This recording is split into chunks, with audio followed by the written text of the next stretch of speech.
Well, welcome everyone to today's panel event, Going Global: Conversations in Diversity, Equity, and Inclusion. Today's topic is DEI in India and lessons that we can learn for a global approach. So as you're joining us, we would love for you to type in where you're calling from in the chat. My name is Dawn Bryan, and I will be serving as the panel host and moderator today, along with my colleague, Aaron Myers, who will be facilitating the chat and helping us hear from all of you who are joining us live today. Aaron and I are from the Kaleidoscope Group. It's a comprehensive diversity, equity, and inclusion firm. We're business consultants, but all we do and has ever done is DE&I. We've been doing this work for about 30 years, and we take a global approach, understanding that while DEI is relevant everywhere, what it looks like and how it's practiced will vary depending on the country or the culture. And today we're here to talk more about India and diversity, equity, and inclusion in India. I want to warmly welcome our illustrious panel that we have with us today. We have Manisha Garotra, from the CEO of Moelis India. We have Arundhati Bhattacharya, the chairperson and CEO for Salesforce India. We have Suneet Mehra, partner with Hunt Partners, Purvi Shah, the CEO for Catalyst India, and Diane Samuels, the Vice President and Chief People Officer at the Ford Foundation. So welcome to all of you, our panelists. We're grateful for your time and willingness to share your knowledge and advice with all of us in this next hour. I know we will learn much from each one of you. And we also want to welcome all of you who are joining from all around the world. If you haven't written in the chat where you're dialing in from, please do so now. We'd also like to get a sense of not just where you're from, but also what you do professionally. So we have a first poll question that should be jumping up on your screen in just one moment. And the question is, what best describes your current role? So you can choose one of these. So are you executive leader, a senior leader, an HR professional, a DEI leader, marketing communications, or other? And I see participants are starting to respond, which is great. So let us know your role at your respective organizations. Fantastic. Looks like we've got about 70% participation. So we leave it up. What do you say, Aaron, for another 10 seconds? That sounds great. So far, it's looking like we've got a lot of executive leaders with us, as well as a good mix of HR professionals and DEI specialists. Fantastic. Let's go ahead and end the poll in 5, 4, 3, 2, 1. And we'll share out those results so that you can see them.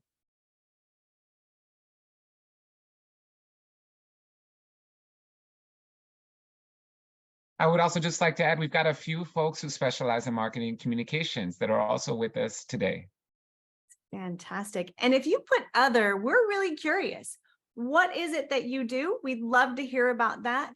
But we love that we've got so many in this room for whom this topic will be applicable. And so for all of you who are working in this area, we think there will be many insights and advice that will be of great use to you in your professional role. So to that end, let me tell you a little bit about the agenda today. So our hour will be split into 2 parts. In the first part of today's section, I will direct one question to each of the 5 panelists individually, and they'll have about 5 minutes each to respond. And in the second part of our webcast, I will pose questions to the entire group of panelists for them to discuss or debate together. And of course, we want each of you who are joining us live to interact with each other and us throughout the hour together on the chat. We want to hear from you. So let us know when you hear something that resonates you, or let us know some ideas that are coming to mind as you hear from our panelists. And of course, please write down questions that you have for our speakers. Aaron will be looking at the chat during the course of our hour together and help bring your thoughts, your interaction into the conversation. So you may be asking yourself, why this topic? And, At the Kaleidoscope Group, we've noticed a few trends. First, companies and organizations continue to consider India a prime location for foreign multinationals to set up headquarters or branches or services. And not just multinational organizations, but we also know that India has one of the largest entrepreneurship ecosystems in the world across regions, geographies, even business types, which makes it a dynamic, improving economy for businesses to be in. So with a country that has a strong economic track record, a country where the information and communication technologies capabilities are being boosted, where English is used widely, it makes it an ideal place for companies to locate to. And so as global organizations move into India and think about DEI, we generally see two responses. Organizations either assume that not much has been done in India around DE&I, or they think of DEI in India as a bit of a mystery. So we know at the Kaleidoscope Group that although DEI is an acronym that has recently gathered global attention, the principles of diversity, equity, inclusion have been topics of discussion and action in India for a long time. And so in wanting to break down some of the assumptions or the mystery that people might experience when it comes to DEI in India, we wanted to help viewers get a better idea of the current state of DEI in India, the challenges, the opportunities for companies in the region, and best practices for advancing DEI goals in this place. And we couldn't think of a better way to do that than by hearing from industry leaders, the ones that you can see on your screen right now, who have been doing DEI work in India, so that we can hear their on-the-ground assessment of what's happening, what they've learned along the way, and their advice for global organizations who are either already working in India or who want to work in India. So a huge thank you again to our panelists for being here to share your experience, your advice, your insights today. And to help us get started or to whet our audience's appetite, I have a first initial question to ask each of you. Now, you all know what this first initial question is that I'm going to ask, and I just want to remind you that all you get is 3 words. So there's no explanation given, but just 3 words to get our juices flowing in anticipation of what we are going to be talking about in this hour. So here's my question, panelists. What 3 words would you use to describe the current state of DEI in India? And I will start with Purvisha. Yeah, hello everybody. Good evening, good morning, good afternoon. The 3 words that I have are gap, buzzword, and nascent. Ooh, thank you for starting us off strong, Purvi. Thank you. All right, I will go next to Manisha. Thanks, Dawn. I would say dared to begin. Ooh, say that one more time. Dared to begin. Aha. Did you get that? Or should I say it again? Is it dare to begin? Dared, D-A-R-E-D, to begin. Dared to begin. Thank you. Arundhati, would you please go next? Oh, and I'm so sorry, we can't hear you at the moment. Really sorry. Good evening, everybody. So the 3 words that I have is more action ASAP. And there I got 6 words. I love it. Thank you for your creativity. Fantastic. We'll go next to Diane Samuels. Thank you. Good morning, good afternoon, and good evening, everyone. The 3 words I thought of are gender, disability, and evolving. Thank you, Diane. And last but not least, Sunit. Thank you, and hello to everybody. The 3 words for me are dismay, empathy, and hope. Oh, great. Well, that gets us off to a great start I think Aaron might have posed a question or might be posing a question in the chat for our participants, asking you what 3 words you would use to describe DEI in the country in which you're currently in. So if you see that pop up in the chat, we would love to hear your answers. But all of this gets us off to a great start as we move into the portion of the hour where I ask each of our panelists a question.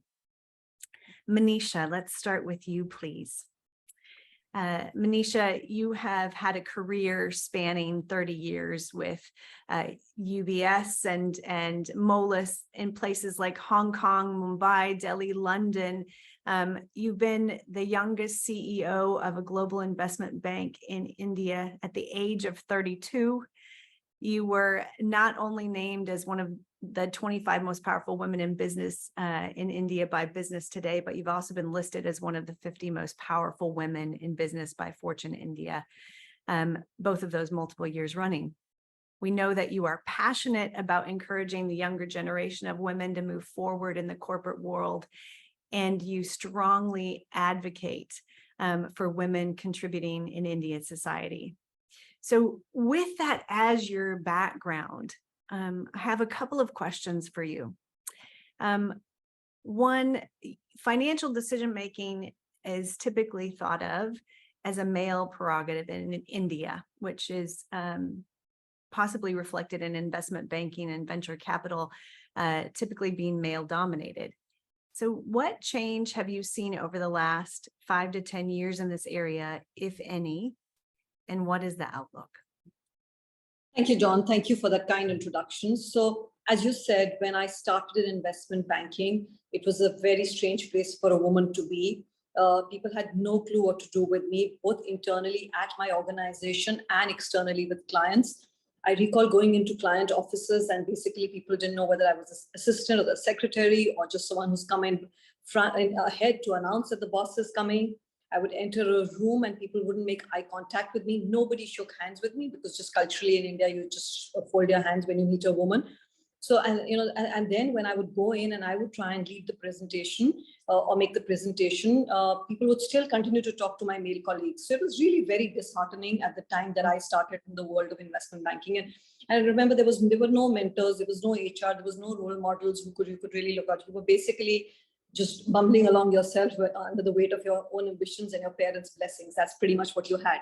So I think from there, things have come a long way, at least at the entry level. And I think more women are wanting to enter the world of finance. Also, when I started, John, there was a huge Cinderella complex, right? It was not seen correct for women to be wanting to manage the broader finances. This is despite the fact that women ran the home finances frugally, saved up. If you speak to Arundhati or Mai or Sunit's grandmom, they all had savings for, a rainy day, which they managed to save through very, very frugal budgets. But, the wider budget of the house or the investments were never, ever seen as a woman's domain. You were never allowed to have access to real estate or land or financial assets in your name, because that was really how the gender equation played out. I think some of that's now changing. Women are becoming far more aware of their rights. Families are educating girls much more. So to that extent, I'm far more heartened with what's happening with women. We're seeing a lot more women enter in finance. A lot more women are taking charge of their homes' finances, even their investments. When I say homes' finances, I don't mean in the way that my grandparents did it, but in the way of, where should the family be investing?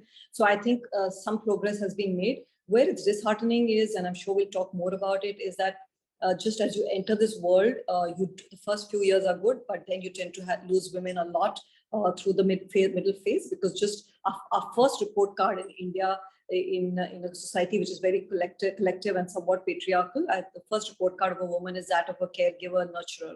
So if there's any failing on that, everything else takes a back seat. So as the kids get older, in-laws are aging, or if there are any domestic problems, the woman's career, which is not seen as a career, it's seen as a job, tends to basically fall off the hill. So I think that's where I'm very disheartened. I think a lot more needs to be done. But I'm very happy with how families are collectively feeling proud today about educating their women, getting them into fields of STEM and math, which were earlier not seen as degrees which would qualify you for good marriage, good marriages. I think all of that's being put behind us. So there's been a systemic change, but a lot more needs to be done. Thank you. And so in light of this, in this new space, right? So there's been things that have changed since you started, Yes. but lots more to be done. So what advice would you give for women and girls who maybe have either skills or passion for financial investment, and they're thinking this might be something I want to make a career out of? What advice do you have for them? So look, first, I'd like to say this is a great career. I think this is one of the few careers where you get to meet the best in class entrepreneurs. You work across sectors and industries. It doesn't get repetitive, right? And in today's day and age where there's so much disruption happening thanks to technology, you're constantly learning. So I'd really like to make a pitch for this career and say, look, whether it's investment banking or buy side or just being a fund manager, it's a great place to be. Or being the chairman of a state-owned bank, like Arundhati did, defying all ceilings, right? She was chairman of the largest state-owned bank in India. So I think all of that is a welcome career. I think as far as women go, and this I see constantly in my organization and in the women I mentor, it is absolutely true, Dawn, that women need to lean in more. We need to network more. And, in the times that when I had to networking meant post-work, leaving my child and going out for a drink or a cocktail or a dinner. It's no longer the case. Thanks to social media, LinkedIn, etc., you can actually build a network and a community which can support you. So I think first I'd like to put the onus on women and say, look, please, I know most of the girls in my organization, young women, are really, and I make this a sweeping statement, but it's true, are more competent than the young boys. But I think the boys just use the network so much more. So that's my first appeal to women who are, wanting to get into this career. Second, seek out mentors and role models. I never had one, right? So I had no one to look up to and say, this is a great role model and this is where I'd like to go. People want to help. People want to share their experiences. So through social media, through your organization, HR, seek leaders in your organizations as well as mentors across organizations, because sometimes from different organizations, you get a great perspective.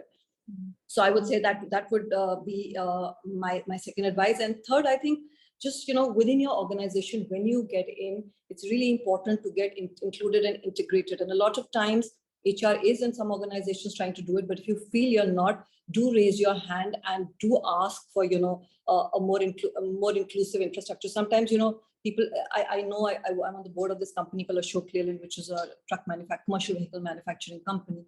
And today they have a factory line of women produce these trucks. And when I started, I asked some of the young girls, young engineers, why don't you do this? And they said, well, the equipment is too heavy and it's too high. We are not tall enough to reach that level. So, there are certain ergonomic things that need to be changed, but ask for that, because, the whole community, especially in manufacturing, tends to be so male dominated that they don't think around these things. So I would say a lot of the onus is on organizations, but as far as girls are concerned, I think, we're being brought up in a culture where not raising your voice as a woman is seen as a positive. But I think in the work culture, we need to shed those inhibitions, build a network, build a community, get a mentor. And, today, the way the organizations are supportive, I'm hopeful that, some of these will have a much easier track than what Arundhati and I may have had. Thank you, Manisha. And great advice across all cultures.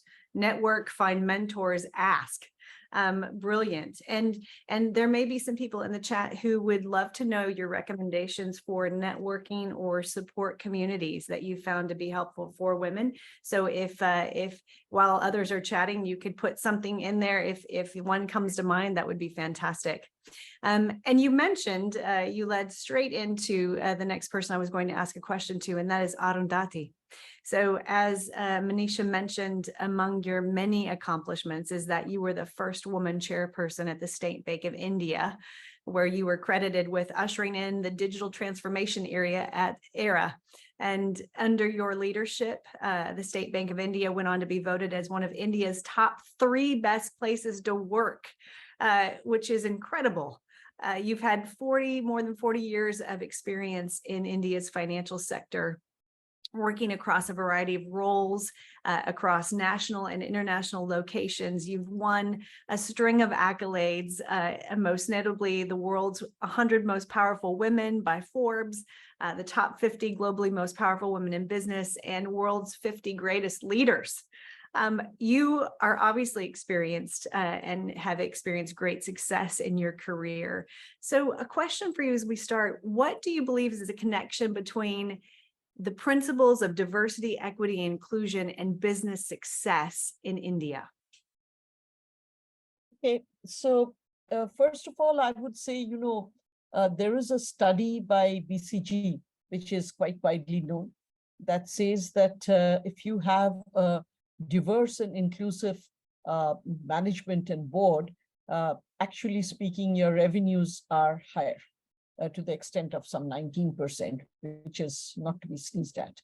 But if you go away from the survey and, if you come down to brass tacks and see how things really work, I think, in the many boards that I have been where there have been a number of women, I have seen that the board actually comes up with much more balanced way of discussing things, of putting forth suggestions. There is definitely a plethora of views that come out. There is a point of view that comes out that would not otherwise be there.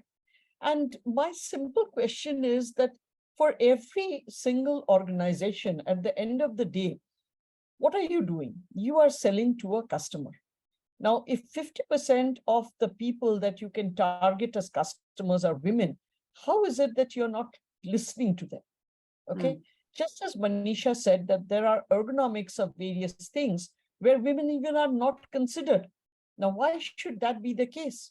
Because, by ensuring that you make women-friendly products, by ensuring that you put forward women-friendly services, you're actually, ensuring that you get more customers. I remember when I was chair in SBI, one of the things that I had done, I had said that a housing loan that is taken by a woman, or where the woman's name is the first name, I will give 5 basis points. I will give it at 5 basis points lower. And there was a little bit of a sarcastic article in one of the papers that said 5 basis points will only give you a box of sweets at the end of the term. But when we actually took, took a survey subsequent to about, I think, 18 months of the scheme being in operation, we found actually the number of women who were taking these loans, as well as the number of loans where the name of the woman was first, had actually increased by something like 1/3, of what it was earlier. So obviously people were now opting to do that. And that gave women a say in real estate. Like Manisha was stating, real estate matters or decisions were not even discussed with women. But here, we found that people were actually putting the woman's name first and thereby giving them a choice as well as a voice in the entire discussion. So, little things like that do matter. And therefore, if you are actually not listening to your customers, you will definitely miss out on a market that is readily available. And in order to address that market, you need to have people, you need to have diverse people within the workforce, within your management and on your board. It's very, very essential. I have tried it out myself and seen that if you have products that are focused on the women, they do yield very good results.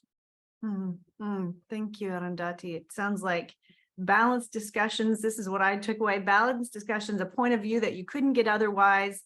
More customers, more satisfied customers. So not just more, and a greater market interest. So yes. Yeah, fantastic. So another question for you. With very few women, especially at the leadership level, how has your being in leadership changed the narrative, potentially at Salesforce or potentially in the tech industry overall? So I think in Salesforce, when I came in, when we put up the org chart for review, the only picture of a woman was myself. Okay. There was no other women on that org chart. Today, if you put up that same org chart comprising of around, say, 12 people, there would be at least 5 of them who are women. So I definitely think, we've started looking at ways of ensuring that when we are recruiting, we are doing it intentionally. So, we make it a point that, when we are recruiting on the final list of 3 people, that the final person who's going to interview, there is at least one candidate who can be termed as diverse. So it may not necessarily be women. Diversity, as you know, also means that, you know, people come from different cultural, socioeconomic backgrounds, people with different sexual orientations. So, you know, it could be, but basic thing is that you need people to be inclusive. And therefore, we ensure that there is at least one candidate who comes from a background that is a diverse background, in order to try and see that we are maintaining that level of balance at every single level. So this is at my level. And then as you go below, as you try to actually walk the talk at the top, the same behavior gets replicated down the line. Okay, because they understand that this is something that will be appreciated, and they start taking cues from that and replicating that behavior. That is one thing. The second thing we also realized is that no matter what you do, there will be women who will need to take breaks in careers. Because at the end of the day, again, as Manisha said, women in India are seen as primary caregivers. And often I find that women, you know, when they are sort of pulled in different directions, they find it most expedient to give up their careers and, you know, stick to the role that has been sort of, that society has assigned to them. So to that extent, you know, there are breaks in careers and women find it very difficult to get back. So we have started a return to work program. We started with a pilot batch of 15. We've just completed another batch of 54 people. And the third batch is about to start in about another 2 months' time. We're going to start a third batch. So here we are ensuring that people who have taken a break of 2 or more years, we bring them back, we reskill them for 6 months, and then we give them an opportunity to get placed within the organization or within our ecosystem. So we are trying to get more and more people, women, to come back to work. And the third thing I think that the organization does as a whole and does quite well is give us a training on unconscious bias. And I was surprised when I took the training myself that being a woman, I too had bias. Okay, I had thought that I was above it, but that's not true. I too have bias. And when you go through that training, it reveals to you what your biases are and helps you to understand how to address them, so that the next time you are recruiting a person or interviewing a person for a promotion, or even just doing a talent review, you will know that there are biases within you, and you will try and keep them aside so as to do a proper review. Because a lot of women, again, Manisha was talking about the leaky pipeline that we have from the time people get recruited and the time they graduate into senior management. The leaky pipeline, there are a lot of reasons for it. But one of the reasons is women also don't feel appreciated, because constantly they are being overlooked for promotions, for being called upon to do stress projects. They are being put into back office jobs. They are not being given the exposure. Now, those things result from the biases people have. And unless and until we address those biases, we're not going to get away from it. Yeah, love it. Oh, what great pieces of advice. I'm quickly scribbling down on a piece of paper all of these things. I heard leaders lead first, that it takes intentionality, and we talk about the difference between intentionality. The opposite is not unintentional, it's just natural. So we will then do what's natural, which is our unconscious biases. We lean into our preferences for or against something. And I loved your point about, if you believe that women are necessary in the workforce, then you allow for them to have those breaks and you make it possible for them to come back. So congratulations to you and Salesforce for how you have done that return to work. That is powerful. Thank you so much. Oh, this wisdom is happening. So I love this. Please keep those comments coming in the chat. And then I would love next to go to Suneet. Suneet, you know, you have been associated with many things, but One of those is with Third Sector Partners, India's foremost not-for-profit search firm for the development sector. That in turn spawned Catalyst, who Purvi is here with, that strives for the economic empowerment of underprivileged girls, which we will hear a bit more from Purvi as well about this. You've been an advisor to several Indian business houses on corporate governance. You co-authored the India Board Report, which is the India's foremost research paper on corporate governance. You've been the chairman of United Way India and United Way Mumbai, and you currently are one of the founding partners of Hunt Partners, and you lead their practice across Asia, and you've worked closely with a large number of corporate boards on matters of people and strategy. Your expertise is in leadership development. Particularly, we know you've got a proven track record that DEI is close to your heart. So in light of that, in leadership recruitment and hiring, what are the challenges of getting a diverse or gender-based pool of candidates, particularly in India? And what strategies have you seen organizations employ to help ensure that they get a pool of candidates that add diversity to their team? Thank you, Dawn. That's a very difficult question, actually. One that we struggle. Sorry, trick question. One that we struggle with, literally every mandate, because the simple answer is that there's just a tremendous paucity of leadership talent. Maybe I'll take a slightly smaller aspect of diversity and just focus on the diversity with respect to women. Because when you talk about diversity in leadership, when it comes to other aspects of diversity, it's absolutely, near non-existent. Women itself are, the number of women in leadership is just way too small. The reason why we have this challenge primarily is because of the fact that what we find is that the corporates themselves are actually unwilling to bend. So the specs are, get me somebody who has blue eyes, brown skin, 6 feet tall or 5'10", whatever, comes from this background. I'm exaggerating the point. And then there's no exception which is provided for women. Now, I'm not saying there needs to be an exception in terms of competence. That's not what I'm referring to. But if you're not going to give any leeway and you say, oh, we need to have a diverse slate. We need to make sure that at least 30% of the slate is going to be women. Well, where are those 30% going to come from if you don't make an exception in any aspect of what you're looking for? Because at the end of the day, we all know that leadership in India, women hardly are 10%.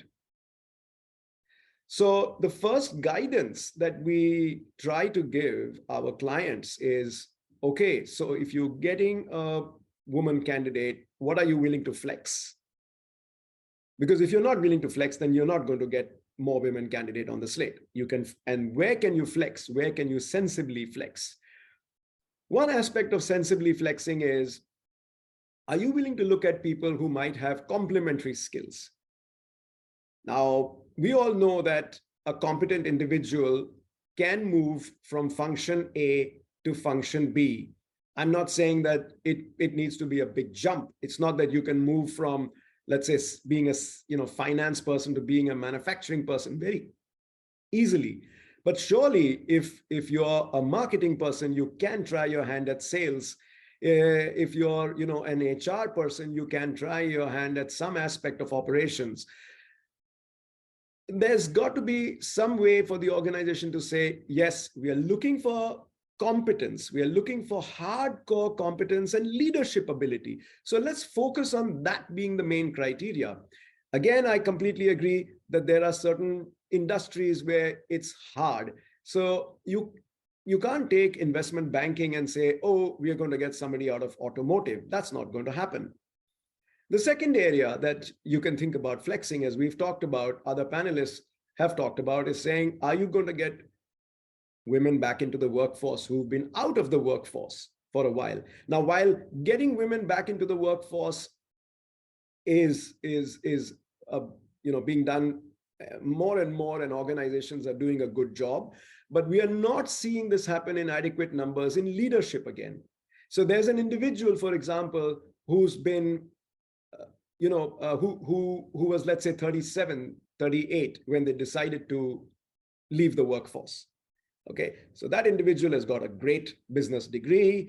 They've got 12 to 14 years of experience under their belt, but now they've been out of work for the last 5 to 6 years. Are you willing to look at such an individual? Are you willing to consider somebody who now wants to come back mid-career in leadership? Tough question. You don't see it happening often enough. So I think the bottom line is that, if we really want this concept to be successful and beyond the lip service that is currently happening, I would say there's got to be a lot more flexibility, and we need to look for intrinsic capability in the individual, and a belief to say that a competent individual can do task A and can do task B equally well, despite them having not had that experience. That's one important aspect, what I would say, and I'll pause here. I'm sure you have some follow-on question. Thank you, Suneet. One of the things that I wrote down is that it's flexibility, not on the musts, right? Though there are some musts, some qualifications that a candidate must have, but on the wants.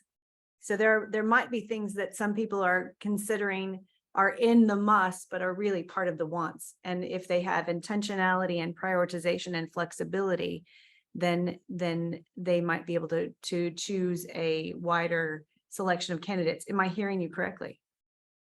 Yep, absolutely. Higher for capability is what I would say. That's the bottom line. Another important aspect that I love for people and my clients and our clients to think of is, what are your retention strategies for women in leadership? Now you have, as Arundhati, Manisha have already said, you have the woman being the main caregiver. You're not going to find too many fathers going in for a parent teacher or a student teacher open day. This is what we call it in India. If your child is in, let's say, 10th, this is an important exam. If your child is in 12th and now you're in your 40s, I don't see enough organizations actually allowing, during the difficult years, any leeway for a woman to say, okay, you've really been doing a good job. How about if you go on half time? How about if you take half days for the next 6 months? I've not heard of too many organizations thinking about that. I don't know why. I can't, in fact, at Hunt Partners, one of the things that we've actually tried to propagate is an idea called 50-50-100. And I would love for people, to react on this. And, we've got a world audience. I'm so happy to see that. So the model of 50-50-100 that we've actually helped organizations build and create, and I'm so happy to say that few of them are successful. Hunt Partners itself has been successful in this ideology, is that you actually work 50% of the time. You take 50% of the pay, you've got 50% of the goals, but you're being promoted at 100%. Because it really doesn't take that long for you to learn the skill at the level that you're supposed to be. And it's not, of course, this can't work if you're the CFO, and it can't work if you're the managing director or CEO, because you can't divide that role into two very easily. But, in mid to senior management, where women are, let's say, in their 30s and their 40s, it's not hard to do that. It's not hard to do that at all. You break up the workload, you break up the goals, and you allow for the woman to actually be working at half pay, half target, and then tell them that, look, if you achieve these targets, we'll still promote you. And it works. Trust me, it works. We've seen it working, and I would be delighted to, advise and consult any organization that believes they might be interested in an ideology like this, and would love to hear other interesting ideas and creative ideas of how you're actually going to retain women once you get them back in the workforce, or how do you retain women who are going through very difficult period in their lives, which could last easily 3 or 4 years. I love that idea of 50-50-100. And while we move on to our other two panelists who are left, Suneet, there's a very challenging question by Venu Gupta in the chat about how do you convince CEOs. So go to the chat, Suneet, and type furiously and give some advice in there. We love it. Thank you, Suneet. Or call me, I'll come and talk to the individual. All right. And now over to Purvi. Purvi, you've been in the development sector for, a couple of decades. We know that you are passionate about women empowerment, equity, and education. You are the CEO of Catalyst, have been there since 2015, and Catalyst is an award-winning NGO with the intent of liberating young women through the pursuit of STEM education. We know it prepares them for leadership roles, creating a wider talent pool. Yes. And helping bridge that gender divide in India. And so before that, you were doing some other things as well. But as the CEO for Catalyst, as you prepare young women for leadership roles, as you create these empowered young catalysts who will be influencing society and catalyzing positive change, would love to just ask you a question about the grass nature roots of your work. The grassroots nature of your work. So what insights can you provide on the importance of community engagement and collaboration in driving sustainable change in the workforce, particularly in adding underrepresented talent to the workforce?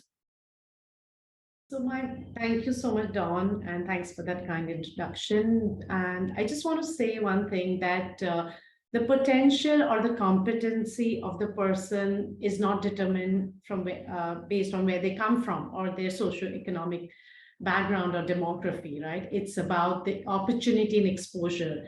A lot of our young women come from a background where there are no relevant role models or not enough opportunity or exposure. And at Catalyst, what we are trying to do is actually provide that so that they come to the level playing field.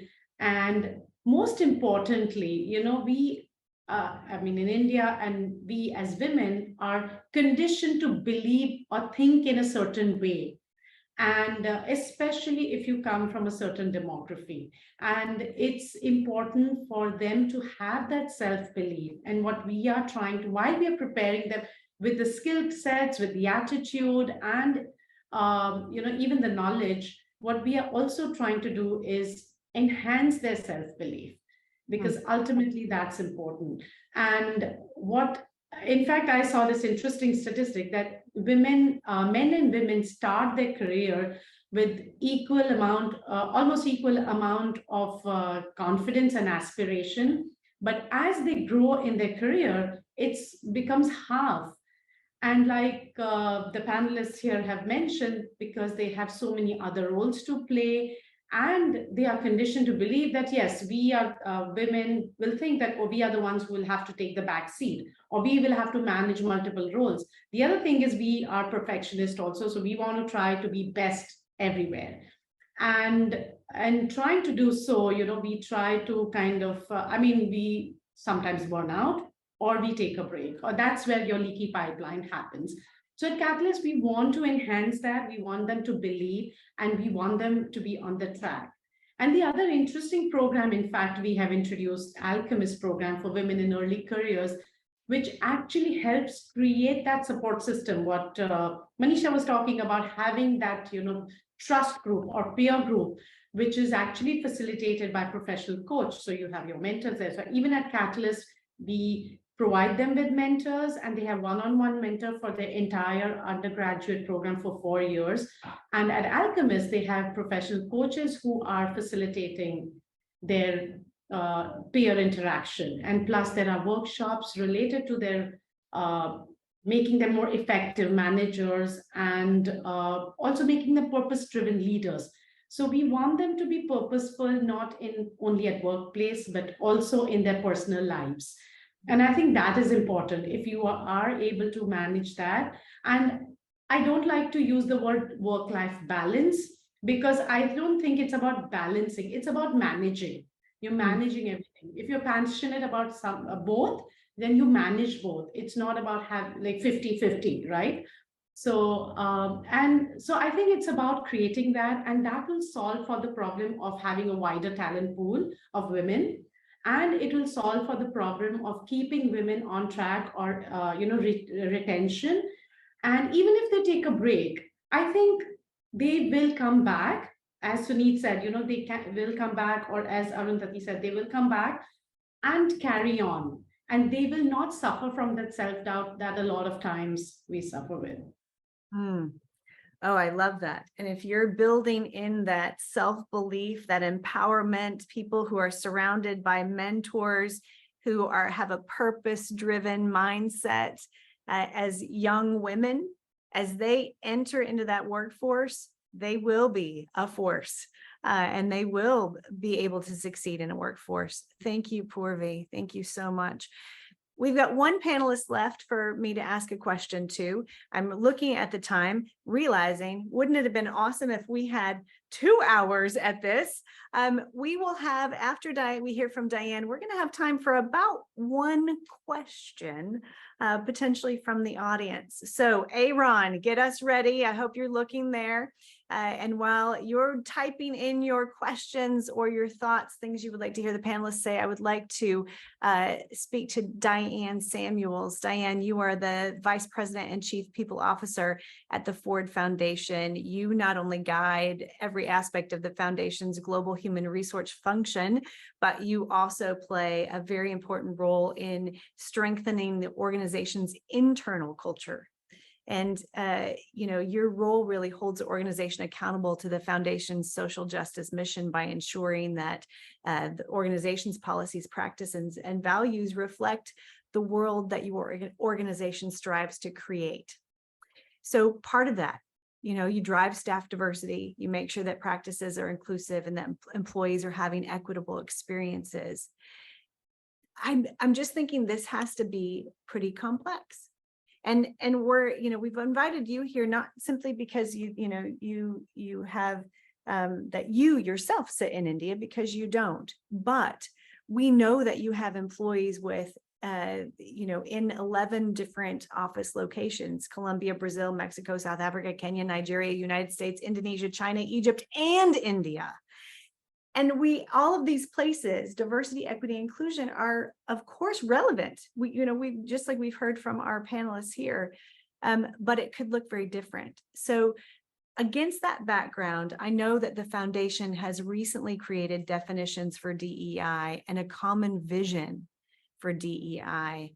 How in the world, no pun intended, did you do that? Right. Thank you. Thank you, Dawn. I think what I'll do is I'll start with a little background just about our journey, the journey the foundation has been on. And we've been actively and intentionally working on DEI for about 10 years, which doesn't sound like a long time given the work that we do. I think with many organizations that are mission driven, what I found is that we tend to be focused on the mission and the work that we do external to the organization, making an assumption maybe that the culture will follow. And what we've realized, as someone said earlier, is that we all, I think it was Arundhati, we all have bias, right? Regardless of the work that we do, just based on the society within which we've matured. And so 10 years ago, we really started on this DEI journey, really started out focusing on diversity, and quickly realizing, and we made great progress in terms of diversity. But we quickly realized that we need to ensure that we have an internal environment that supports the diversity that we have. Otherwise, we'll have a revolving door of, diverse people coming into the organization and leaving because the environment isn't supportive of that diversity. And so we've been working to improve our culture as well. And recently we worked with Kaleidoscope to develop our DEI vision and really come up with a common definitions of diversity, equity, and inclusion. And to do that, we really went into this process knowing that we needed to have three things. We needed to really encourage our colleagues to be open about the experiences they've had at the foundation. We needed to be honest about sharing that those stories about those experiences. And we needed to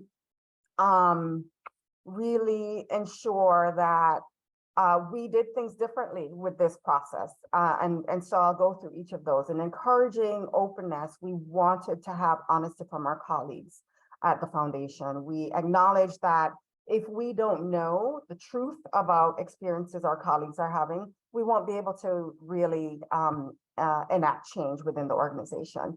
Secondly, we openly shared the feedback that we received from our colleagues. We were really transparent with that feedback, and it was appreciated. Our staff appreciated the transparency. And we know that sharing openly that feedback, and which really just lays the foundation of where we are in our journey, it helps to build trust.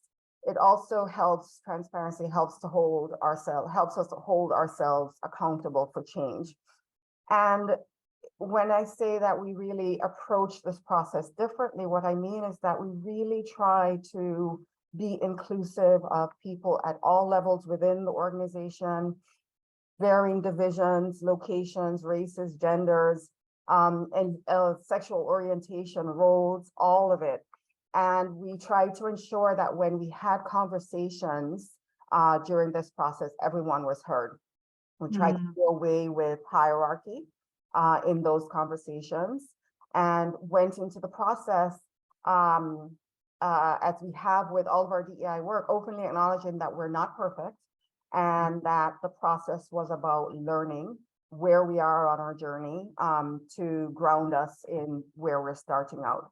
And so working with 11 locations is difficult to ensure that we have full participation.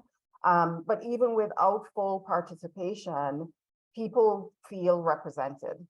And in developing our definitions, we really aim to ensure simplicity and recognize that diversity will, in fact, all of it, diversity, equity, and inclusion will, in fact, look different in each of our regions.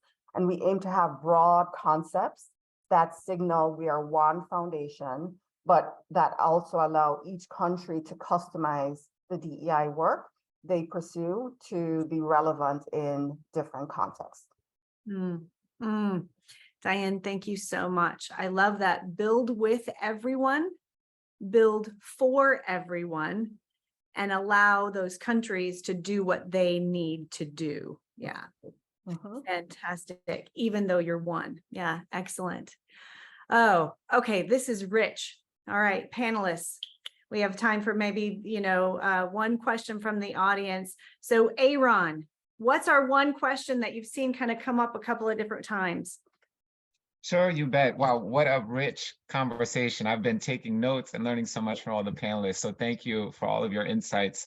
I would say from the comments and questions in the chat, the one that's come up at least a couple of times in slightly different words, for example, from Shalima, has been, how do you really make the case for diversity-based or diversity result or oriented goals to the executive leaders? Now, we recognize some of you are already in that position and have that level of influence, but how do you make the case in order to implement those kinds of specific goals within companies?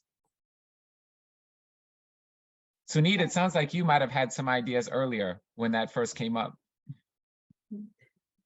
And we'll put it out to all of you. So jump in, panelists.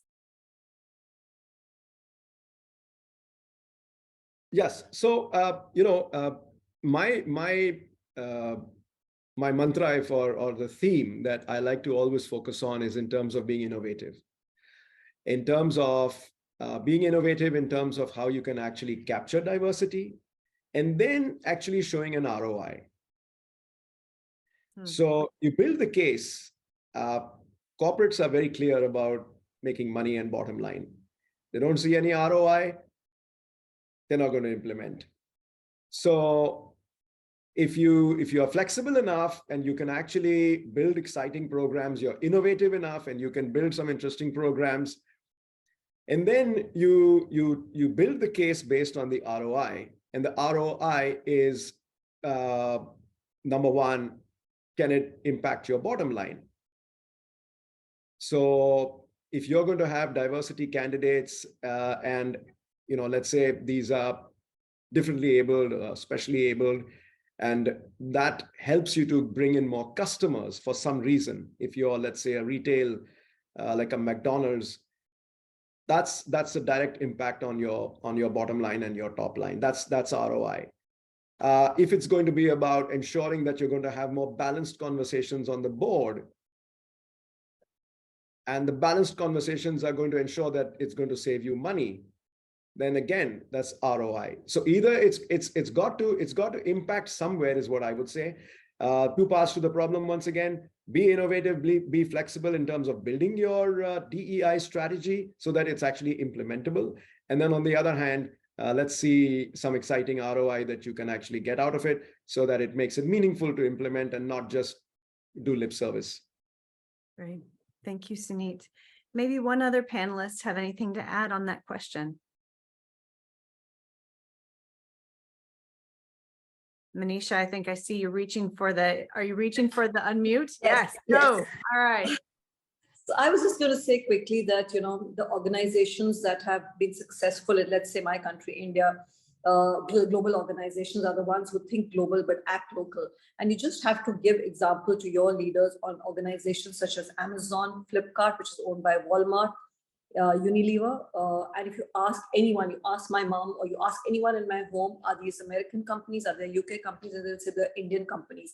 The way they have branded themselves, the way they have brought diversity in, regional aspects in, has made them endeared them so much to the Indian households, in this case, because these are consumer companies, that they compete with domestic firms and come out on top. So I think there are enough examples now in a country like India, if the question was for India, where organizations which are diverse, multicultural, are basically winning across sectors. My examples were in consumer, but whether it's financial services, whether it's tech companies which have really embraced diversity. And don't forget, we're really a Europe and India, right? We're just so many different states, so multicultural, and companies which have made the effort to go into different regions and really embrace that have come out as winners on the concept that's what it said on ROI, ROE. They're really, and market share. They're dominant in this country today, and nobody can take away from them. No regulation can take away from them, because they can eventually, it's the consumer who's king, and if he is endeared to these companies, then that's what prevails. So I would say take an example from some of the ones that exist and are thriving. Love that. Love that. I can just add a little bit there. One of the things that I find is good is if you take up an initiative, first of all, in a small way. For instance, the return to work. The return to work program for us, the first cohort was only 15 people.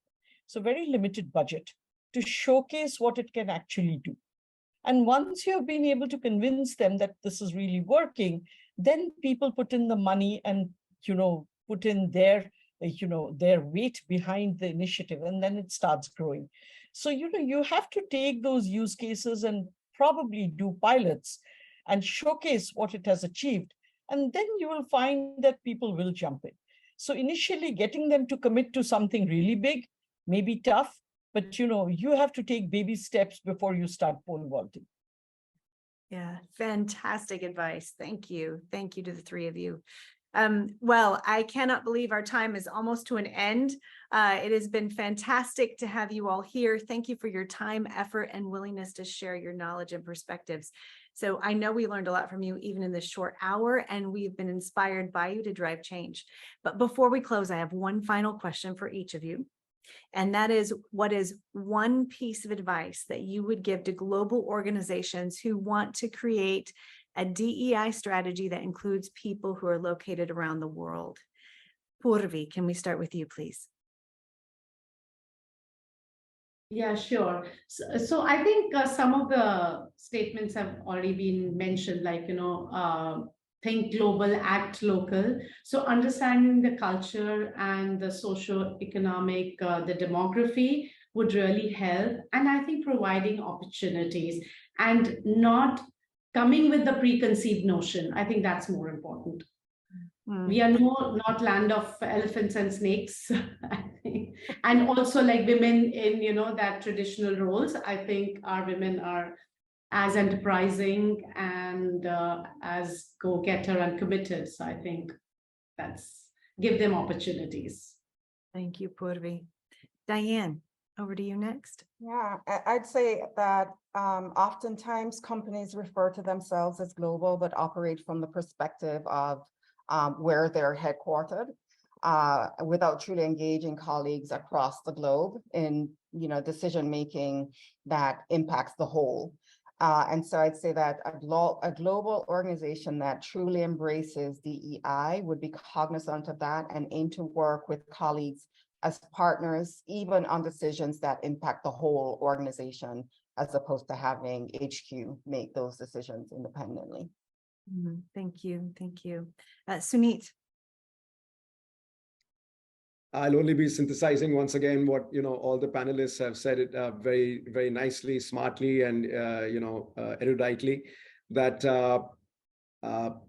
be innovative, be flexible with your ideas, take baby steps so that any small initiative can be shown to have great impact, and then build on it. You're not putting the organization to any risk, and then once you've got it going, demonstrate the ROI. And it's going to grow and grow. Fantastic. Thank you. Manisha, and then Arundhati. Thank you. I would say live the values. All of us have these values on a board, which I don't think people don't look at values. They look at your behavior. So, actually behave in alignment with your values. And that's the most important thing, because that's what people learn from, not from that one HR session where, you tell them, hand them down the values. That would be my one additional point in addition to all that the panelists have said. Thank you. Arundhati?